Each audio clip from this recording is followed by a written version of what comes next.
30 दिन में हिमाचल प्रदेश छोड़ करके चले जाओ, अन्यथा उसके बाद जो होगा उसका उत्तरदायित्व केवल तुम्हारा होगा। द लाइव टीवी, सच सबसे आगे।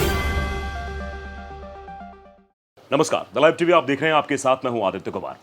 नफरत की हवा इस कदर बढ़ गई है कि वो पहाड़ों तक पहुंच गई है। आपने देखा कि उत्तरकाशी में किस तरीके से नफरत की आग बढ़ी और वहां पर मुसलमानों की दुकानों पर हिंदूवादी संगठनों ने किस तरीके से हमला किया, उनको निशाना बनाया। एक फर्जी लब जिहाद के मामले को लब जिहाद का नाम देकर वहां पर किस तरीके से उत्पात मचाया गया, उत्तरकाशी की अभी भी जनता से आप पूछेंगे तो बताएगी। अब ये हिमाचल प्रदेश तक पहुंच गया है। दरअसल पहाड़ों के प्रदेश ठंडे प्रदेश कहे जाते हैं और कहा जाता है कि यहाँ के लोग सामान्यतः जीवन बिताते हैं, बहुत ही अच्छे स्वभाव के होते हैं, दिमाग इनका ठंडा रहता है, संतुलित रहता है।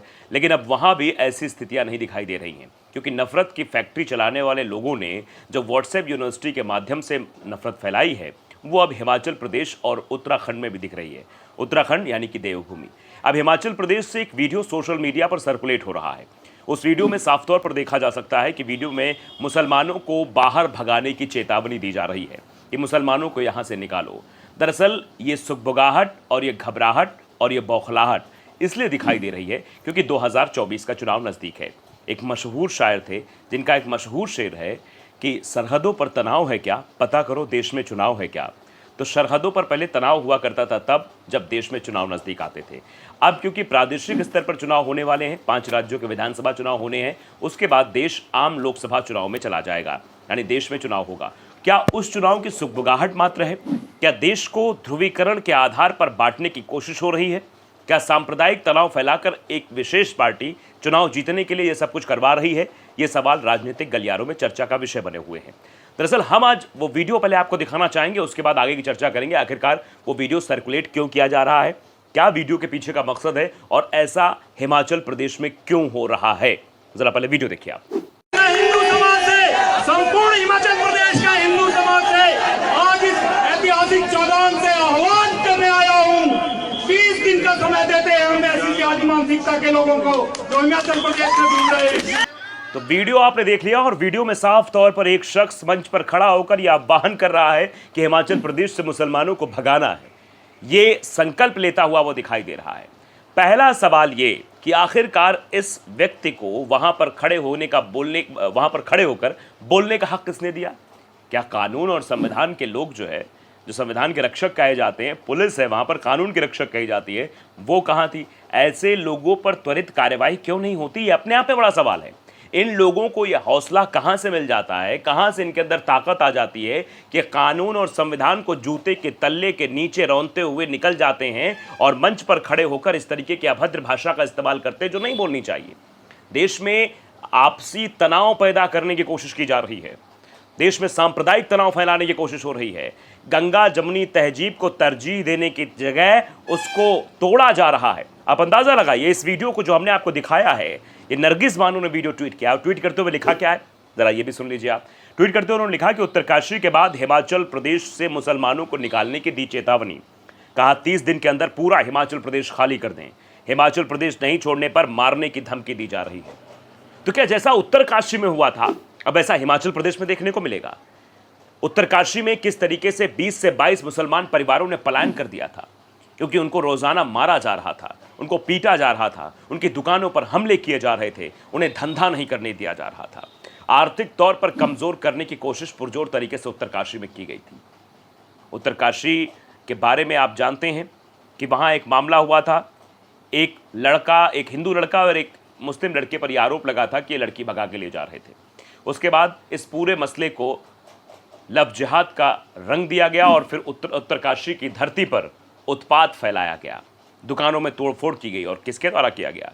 ये तथाकथित हिंदूवादी संगठनों के द्वारा किया गया, क्योंकि ये संगठन अपने आप को कानून और संविधान से ऊपर समझते हैं।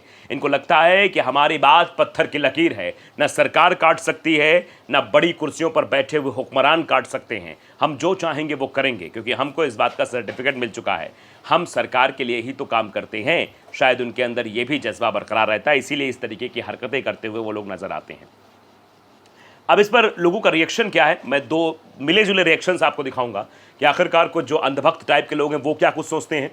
उनका रिएक्शंस भी जानना ज़रूरी है। और जो वाकई में जो देश के नागरिक हैं, जो चाहते हैं कि देश में संप्रभुता, अखंडता देश की बरकरार रहे, देश में वनस्यता ना पैदा हो, देश के लोग आपस में मिलजुल कर रहें, हिंदू भाई लोग जो हैं वो ईद में सम्मिलित हों और मुस्लिम भाई जो है वो होली और दिवाली में सम्मिलित हो, यानी दिवाली में अली बसे राम बसे रमजान, ऐसा हो जाए अपना हिंदुस्तान। जो लोग ऐसा सोचते हैं वो शायद सही तरीके से सही निर्णय लेते हुए देश को एकजुट करने का काम करने के लिए ट्वीट करेंगे, रिएक्शन देंगे। और कुछ अंधभक्त टाइप के लोग हैं जिनको व्हाट्सएप यूनिवर्सिटी से ज्ञान मिलता है, वो लोग तो उसी तरीके का ज्ञान आगे प्रचारित और प्रसारित करते रहेंगे, क्योंकि उसके लिए तो उन्हें रखा गया है।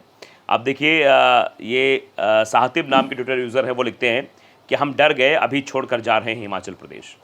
मतलब ये कटाक्ष इसे समझिए या फिर इसे समझिए कि वाकई में ये डर का माहौल लोगों के अंदर व्याप्त हो रहा है। क्या है ये समझना होगा साफ तौर पर हिमाचल प्रदेश की सरकार को, कि हिमाचल प्रदेश में कांग्रेस की सरकार है।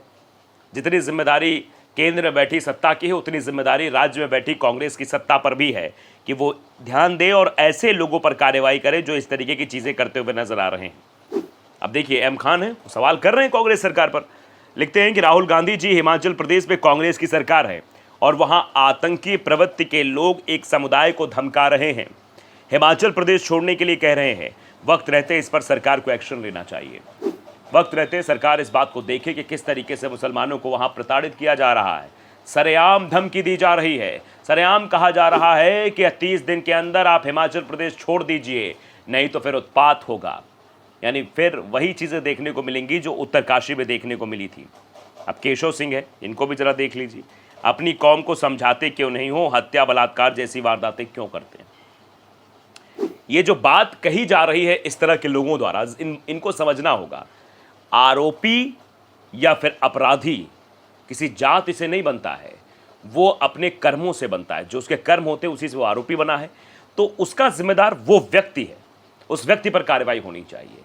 अगर आप समझिए, देश में इतनी भ्रांतियां फैल गई हैं कि लोग, अगर वो मुस्लिम धर्म का हुआ तो पूरे मुस्लिम कौम को जिम्मेदार ठहरा देंगे, लेकिन जब कोई हिंदू आरोपी होता है तो पूरे हिंदू कौम को जिम्मेदार नहीं ठहराया जाता। तो ये डबल चश्मे से आखिरकार क्यों देखा जा रहा है, दोहरा मापदंड क्यों है, ये बड़ा सवाल है कि आखिरकार आप मुसलमानों के लिए तो अलग तरीके का रवैया अपनाते हैं, हिंदुओं के लिए अलग तरीके का रवैया अपनाते हैं। सोशल मीडिया पर देखने को मिलता है, जब भी किसी मुस्लिम के ऊपर आरोप लगता है, किसी लड़की को उसने काट दिया है, मार दिया है, फ्रिज में रख दिया, कहीं भी रख दिया है, कैसी भी चीज़ें निकल कर सामने आती हैं, सर तन से जुदा, ऐसे भी चीज़ें आपने देखी थी उदयपुर की घटना में। फिर उसमें पूरे मुसलमान कौम को जिम्मेदार ठहरा दिया जाएगा। ये कहाँ का न्याय है। जो व्यक्ति आरोपी है, अपराधी है, उसके खिलाफ कार्रवाई होनी चाहिए, सख्त से सख्त कार्रवाई होनी चाहिए, ताकि दूसरा कोई व्यक्ति ऐसा कृत्य ना करे। हमने आपको खबरें भी दिखाई थी, हमने कई सारी खबरें दिखाई जिसमें हिंदू आरोपी भी थे, लेकिन उनका महिमा मंडन इस तरीके से नहीं किया जाता जिस तरीके से मुसलमान आरोपी का महिमा मंडन किया जाता है। अब आगे देखिए, आगे भी कुछ और रिएक्शंस मिलेंगे कि किस तरीके से लोग जो है चीज़ें कर रहे हैं। डॉक्टर शमशाद अली लिखते हैं कि हिमाचल में तो सेकुलर पार्टी की सेकुलर सरकार है, क्या इस पर भी कुछ चार मिसरे अर्ज करोगे या सिर्फ बीजेपी शासित राज्यों पर बोलने की अनुमति है पार्टी से, श्रीमान महोदय। ये मतलब जिसने भी ट्वीट किया है, नरगिस बानो ने ट्वीट किया है, तो उनको ये समझाने की हिदायत दी जा रही है कि भारतीय जनता पार्टी की सरकार पर तो खूब हमले होते हैं, कांग्रेस की सरकार पर कब हमले किया जाएंगे। सुभाष आईएनसी शायद कांग्रेस के नेता हैं, ये भी ट्वीट करते हुए बताने की कोशिश कर रहे हैं। क्या बता रहे हैं जरा दिख लीजिए आप। ऐसा कैसे हो सकता है, हिमाचल में हमारी सरकार है, यह असंभव है, और आपकी सूचना का स्रोत क्या है। कहीं ये नागपुरी संतरों की बदमाशी तो नहीं है कांग्रेस को बदनाम करने की। मतलब जिसके ऊपर ये आरोप लगते हैं वो अपने इन सब चीज़ों से पल्ला झाड़ लेता है, कुछ भी हो।